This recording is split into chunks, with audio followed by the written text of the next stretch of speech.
তো শেষ পর্যন্ত আইপিএল এ কেকেআর এর ক্যাপ্টেন হচ্ছে হলো আজিঙ্কে রাহানে। হ্যাঁ, এটা একটা স্বর্গম উঠেছে বর্তমান এই ক্রিকেট মহলে। ঠিক আছে, ক্রিকেট মহলে একটা স্বর্গম উঠেছে যে কলকাতা নাইট রাইডার্স এর ক্যাপ্টেন হচ্ছে আজিঙ্কে রাহানে। কি বলবো অবশেষে।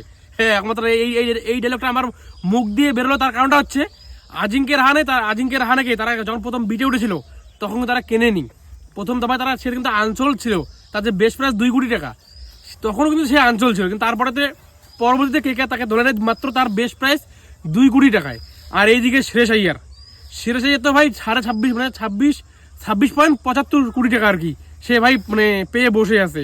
আর সেখানে মানে কি বলবো, ভেঙ্কটেশ আইয়ারের জন্য তো মোটামুটি 22-23 কোটি টাকা খরচা করেছে, 22 থেকে 23 কোটি টাকা খরচা করেছে। কিন্তু তথাপি সবাই ভেবেছিল হয়তো এত টাকা খরচা করলো হয়তো ভেঙ্কটেশ আইয়ার ক্যাপ্টেন হবে, কিন্তু শেষমেশ ওই 2 কোটির ক্যাপ্টেন হলো আজিঙ্কে রাহানে। কলকাতা তো আবার কলকাতা নাইট রাইডার্সের মানে সবসময় মানে দেখতে কি আজিঙ্কে রাহানে যথেষ্ট ভালো প্লেয়ার এবং ক্যাপ্টেন্সি তার দক্ষতা অনেকটা। ঠিক আছে, সে তার বেস্টটা দিয়ে আশা করবো খেলবে। তবে এটা কিন্তু আমার কথা নয়, এটা ক্রিকেট মহলে এটা স্বর্গম উঠে গেছে যে মানে ক্যাপ্টেন হচ্ছে আজিঙ্কে রাহানে, সেটা হচ্ছে কলকাতা নাইট রাইডার্সের।